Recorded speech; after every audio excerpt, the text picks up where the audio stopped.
Berburu ke padang datar dapat rusa belang kaki merupakan frasa kata mutiara yang dalam hikmahnya. Di mana kisah ini terjadi beberapa tahun yang lalu ketika putra nomor 2 saya yang masih sekolah SMA waktu itu berkata, "Ya sudah 2 malam mas nggak bisa tidur.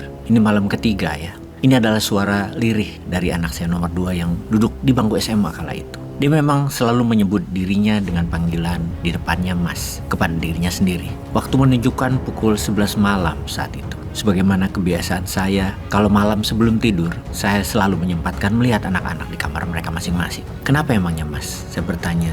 Dan dia jawab, "Nggak tahu ayah, padahal badan capek banget. Kemarin renang, dari pulang sekolah sampai maghrib. Terus hari ini futsal, capek belajar, capek olahraga, tapi kok nggak bisa tidur. Jam 2 malam lebih kemarin kayaknya baru bisa tidur." Saya pun bertanya, "Mas ada mikir apa?" "Nggak tahu ya, kayak orang bingung gitu, kayak orang nggak tahu mau ngapain," katanya sambil duduk dari pembaringan tidurnya. Saya nyalakan lampu kamarnya dan duduk di sampingnya sambil mencari ide apa kira-kira yang harus saya sarankan atau lakukan kepadanya. Mendadak terbersit, saya keingat sesuatu. Saya punya janji memberikan buku kepada seorang kakak asuh di panti yatim di Bilangan Cipinang. Gini mas, mau nggak nemenin ayah ke yayasan yatim di Cipinang sekarang? Dan karena jalanan sudah tengah malam, bagaimana kalau mas yang nyetir? Wajahnya berubah semangat. Dia mengangguk cepat sambil mengganti baju segera. Melihat wajahnya berubah semangat, saya pun jadi semangat. Saya bangunkan orang rumah dan pamit bahwa kita berdua mau menuju panti yatim karena dia nggak bisa tidur, si Kang Mas ini. Sekaligus melancarkan nyetir mobilnya, sekaligus memenuhi janji kepada sahabat lama kakak asuh panti tersebut dari saya. 1 kali dayung 3-4 pulau terlampaui. Dia pun memundurkan mobil, saya membuka gerbang, dan gang di depan rumah kami yang sempit mulus dia lewati dengan lincah. Saya memujinya. "Wah mas sudah mahir ya." "Oh iya ayah, kan sering latihan pakai mobil teman-teman," katanya sambil tertawa. Selagi berdua seperti ini memang private moment yang spesial bagi saya. Diskusi banyak hal disempatkan, termasuk menjawab pertanyaan dia, "Emang nggak apa-apa datang malam-malam ke yayasan panti yatim?" Disinilah kesempatan melakukan caddying atau mentoring yang tepat, bukan dengan wejangan namun sebisa mungkin dengan pengalaman. Saya menjawab, "Mas, ayah sudah ngurus panti yatim lebih tua dari umur kamu. Kalau sekarang umur kamu 15 tahunan, ayah kira-kira mengenal, mengelola, dan sebisa mungkin membantu panti yatim itu lebih dari 18 tahun. Tahun 1996 ayah pertama kali terlibat hingga sekarang. Oh ya, panti yatim di Cipinang ini walau kita datang jam 1 malam, pasti ada yang bangun. Entah mereka yang mau sholat malam atau lagi ngaji, apapun itu.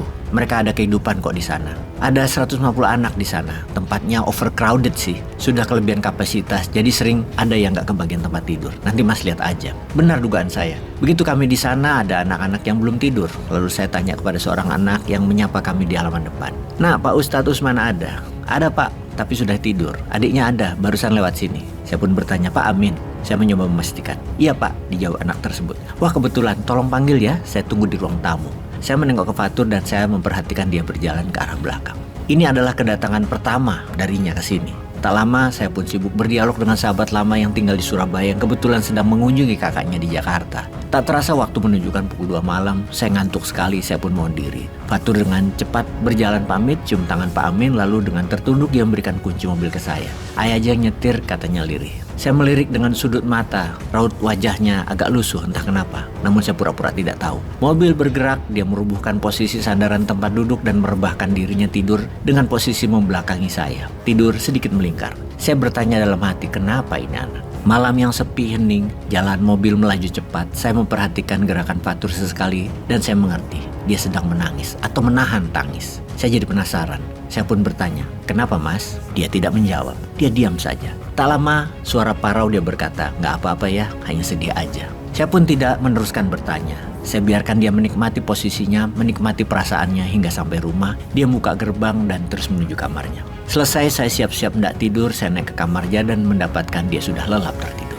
Memang biasanya sehabis menangis tidur memang menjadi cepat dan yang membuat penasaran adalah mengapa dia menangis. Otoritatif orang tua yang kurius, pengen tahu, saya tahan aja. Saya bersabar, toh kalau waktunya dia merasa ingin bicara, dia akan bicara juga. Singkat cerita, waktu berjalan cepat. Keesokan harinya, waktu jam 8 malam saya baru tiba di rumah. Saya tidak melihat dirinya, sehingga saya bertanya pada kakaknya, "Kemana sih mas? Sudah tidur ya?" Kecapean dia, ngantuk, pulang jam 7 malam tadi. Makan, mandi, langsung tidur. Wah, sudah nggak insomnia dia. Saya bercanda menyeletuk tersebut, yang dibalas dengan senyum lebar sang kakak. Saya pun seperti biasa melakukan ritual rutin, nonton Discovery Channel atau Sport Channel di TV sebagai bentuk refreshing saya. Jam 10-an atau 11 tiba, ritual harian pun saya lakukan. Cek kamar anak-anak ke lantai 2. Dari posisi tangga saya melihat kamar Fatur lampunya masih nyala. Pikiran saya pun berasumsi, apa dia nggak bisa tidur lagi? Saya membuka pintu kamarnya perlahan, mata dengan cepat menyapu kamarnya yang kecil, sempit, dan mendapatkan Fatur sedang meringkuk tidur lelap sekali. Agaknya saking capeknya lampu lupa dimatikan. Saya pun menjulurkan tangan mematikan lampu kamarnya, klik, lalu pelan-pelan menutup pintu.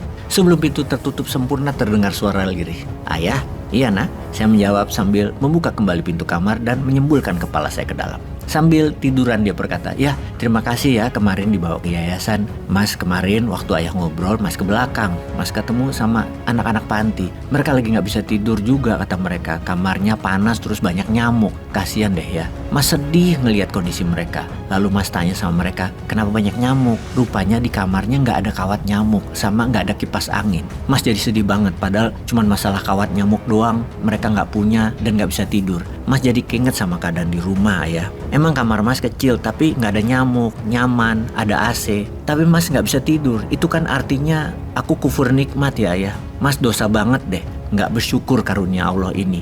Biar kecil tapi nyaman dan itu harusnya Mas syukuri. Mas gak berterima kasih, Mas gak tahu diri. Sementara anak-anak panti mereka gak ada nyaman-nyamannya. Mas jadi kasihan sama mereka. Karena itu Mas kemarin nangis pas pulang dari yayasan. Mas nangis karena sebel sama diri sendiri yang gak tahu diri. Terus kasihan sama anak panti. Kedua perasaan itu bercampur aduk. Jadi Mas diem dan nangis ayah. Saya pun terdiam mendengar ceritanya. Ia melanjutkan ceritanya. Jadi tadi di sekolah Mas cerita sama teman-teman dan ternyata banyak yang tersentuh. Kita pada kumpulin duit ayah. Alhamdulillah terkumpul 1,5 juta. Terus kita pakai angkot ke yayasan. Pulang sekolah tuh kita beliin 2 kipas angin sama kawat nyamuk. Terus teman-teman Mas banyak juga yang sedih ngeliat sarana di sana. Kan teman-teman Mas banyak yang tajir keluarganya juga pada bilang gini, kita harus bersyukur loh sama keadaan kita dan kita harus berbagi sebagai ungkapan syukur kita kepada mereka. Makasih ya Tur sudah diingetin. Gitu ya, seru deh tadi. Saya sekali lagi hanya bisa menggerakkan badan saya mendekati dirinya, kemudian memeluknya erat sambil berkata, "Nak, ada satu lagi yang kamu harus bersyukur dan ayah syukuri. Banyak orang datang ke tempat yang sama, melihat hal yang sama. Namun Mas Fatur melihat dari sisi yang berbeda. Mas menemukan diri Mas Fatur yang lupa bersyukur. Mas menemukan jatuh kasih kepada sesama. Itu namanya hidayah. Gak semua orang mendapatkan hidayah sayang. Ayahmu pun tidak. Buktinya sewaktu Mas menceritakan semua itu barusan, ayah juga baru tersadar, baru ngeh, ayah juga kufur nikmat. Ayah gak mendapatkan apa yang Mas Fatur dapatkan. Terima kasih nak sudah mengingatkan. Ayahmu yang seumur ini ternyata masih harus mawas diri. Kali ini ayah harus belajar dari Mas Fatur. Sekali lagi makasih ya nak. Saya peluk lama sekali dia sambil mata berlinang air mata. Begitu juga dia. Dalam hati saya berkata, saya harus menuntaskan belajar ilmu kehidupan ini dari siapapun, termasuk dari anak remaja hijau ini. Sehingga kata mutiara bisa menjadi dilanjutkan syairnya. Berguru kepalang ajar bagai bunga kembang tak jadi. Jangan berhenti ngaca diri. Saya janji terus mawas diri, terus berguru, terus belajar agar bunga berkembang pantas. Semoga bisa terus bertransformasi dan terus membuka diri. Merdeka.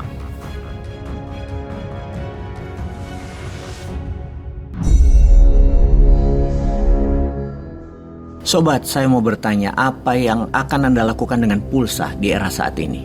Apa saja yang pulsa bisa lakukan?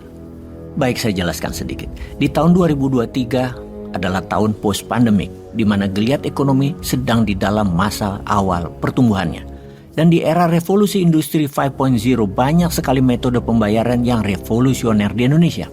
Banyak metode transaksi, financial tax app sudah menggunakan sistem otomatisasi, menggunakan AI untuk melancarkan kegiatan transaksinya. Lalu, bagaimana dengan orang yang masih bertransaksi dengan pulsa? Ya, pulsa. Sistem pembayaran yang banyak terlupakan namun besar kebutuhannya.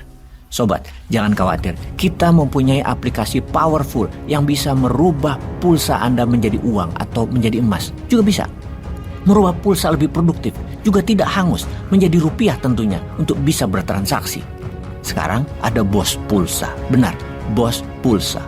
BOS Pulsa bisa merubah pulsa menjadi rupiah atau menjadi emas yang bisa Anda gunakan untuk bertransaksi, untuk memenuhi semua kebutuhan Anda berbelanja di semua e-commerce dan platform. Jadi, Anda hanya perlu mendownload aplikasi BOS Pulsa di Play Store untuk menggunakan pulsa Anda lebih produktif. Selamat bergabung.